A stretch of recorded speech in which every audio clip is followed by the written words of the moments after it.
Okay, hi everyone, welcome back to this video series on the Comptia Security Plus course. The information security controls are used to protect the confidentiality, integrity and availability or CIA of data. More specifically, several ways to prevent and help recover from the previous threats include user awareness. The wiser the user, the less chance of security breaches, employee training and education, easily accessible and understandable policies, security awareness, emails and online security resources all help to provide user awareness. These methods can help to protect from all the threats mentioned previously, although it can only go so far while remaining cost effective and productive. Educating the user can be an excellent method when attempting to protect against security attacks. Authentication. Verifying a person's identity helps to protect against unauthorized access. Authentication is a preventive measure that can be broken down into 5 categories. Something the user knows, for example, a password or PIN. Something the user has, for example, a smart card or other security token. Something the user is, for example, the biometric reading of a fingerprint or retina scan. Something the user does, for example, voice recognition or a written signature. Somewhere a user is, for example, a GPS tracked individual, or when a system is authenticated through geographic location. Anti-malware software. Anti-malware protects a computer from various forms of malware and, if necessary, detects and removes them. Types include antivirus and anti-spyware software. Well-known examples include programs from Symantec and McAfee, as well as Microsoft Windows Defender. Nowadays, a lot of the software named antivirus can protect against spyware and other types of malware as well. Data backups. Backups won't stop damage to data, but they can enable you to recover data after an attacker or other compromise or system failure. From programs such as Windows Backup and Restore Windows File History and Bacula to enterprise level programs such as Veritas Backup Exec and the various cloud-based solutions. Data backup is an important part of security. Note that fault-tolerant methods such as RAID 1, 5, 6 and 10 are good preventive measures against hardware failure, but might not offer protection from data corruption. Alright, for more information on RAID, see Chapter 16, Redundancy and Disaster Recovery.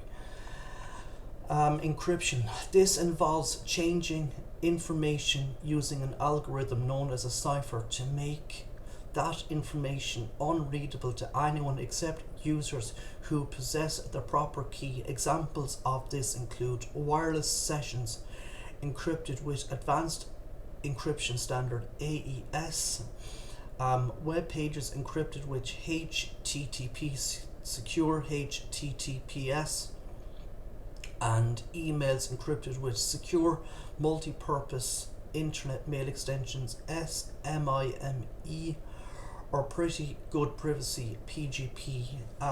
Data removal. Proper data removal goes far beyond file deletion or the formatting of digital media. The problem with file deletion formatting is data remnants, or the residue left behind, from which recreation of files can be accomplished by some less than reputable people with smart tools. Companies typically employ 1 or 3 options when met with the prospect of data removal: cleaning, purging, also known as sanitizing, and destruction.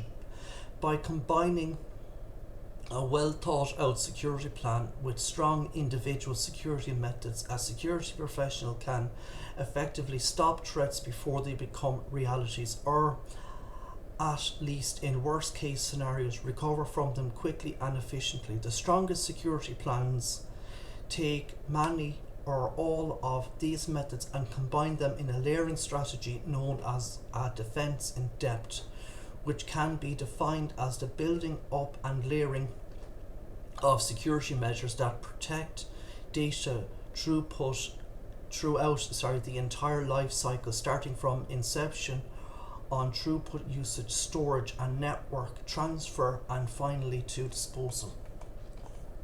Think like a hacker.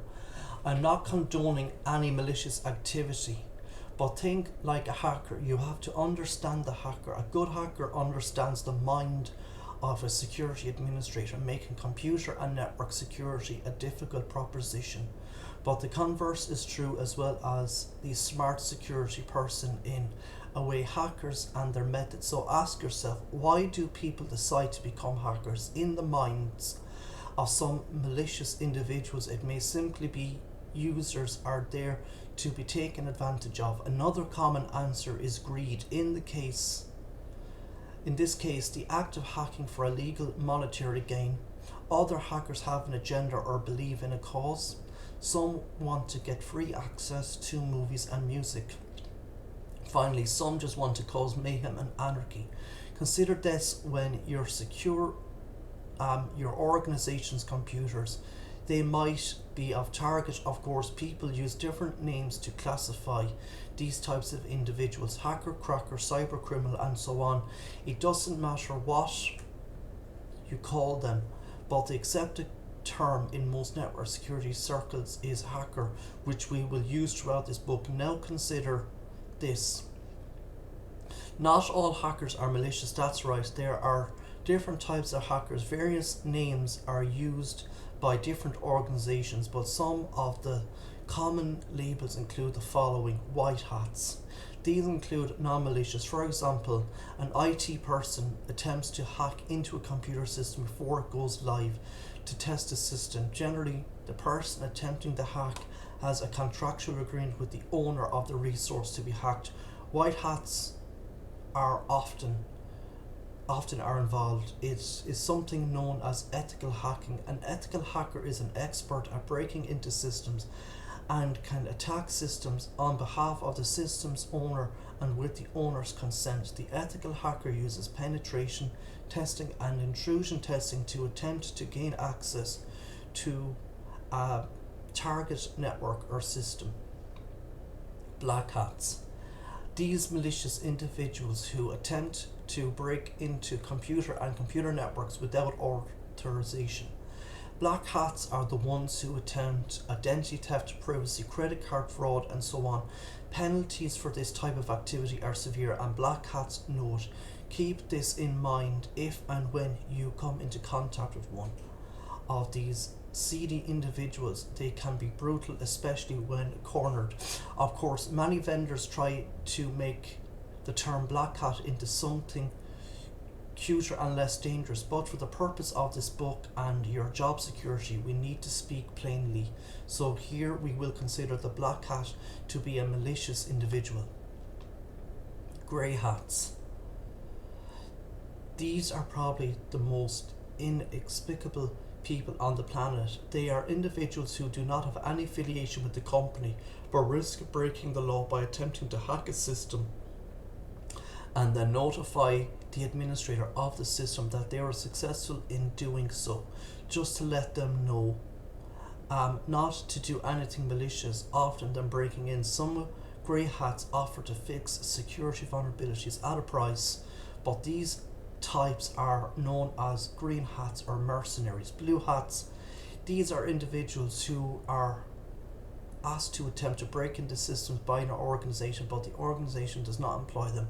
The organization relies on the fact that the person simply enjoys hacking into systems. Usually this type of scenario occurs when testing systems. Elite hackers are the ones who first find out about vulnerabilities. Only 1 out of an estimated 10,000 hackers wear the elite hat, and I say that figuratively. The credit for their discoveries is usually appropriated by someone else more interested in fame. Many of these types of individuals don't usually care about credit. you and are more interested in anonymity, perhaps a wise choice. You do not want to get an elite hacker's bad side. They could crumble most networks and programs within hours if they so desired. I mentioned before that no system is truly secure, and I use the term system loosely. Hackers know this and count on it. There are always ways to circumnavigate a defense. It's a constant battle in which administrators and attackers are consistently building and breaking down better and better mousetraps. The scales are always tipping back and forth. A hacker develops a way to break into a system, then an administrator finds a way to block the attack, and then the hacker looks for an alternative method, and so on. This seems to reek of the chicken and egg, which came first. Answer: you have to take it on a case-by-case basis. The last few sentences of banter are there for one reason: to convince you that you need to be on your toes, that you need to review logs often, that you need to employ as many security precautions as possible, that you need to keep abreast of the latest attacks and ways to mitigate risk, and that you must never underestimate the power and resilience of a hacker. So I'm going to leave it here today for this video. If you like listening, please consider like, sharing and subscribing. Thank you.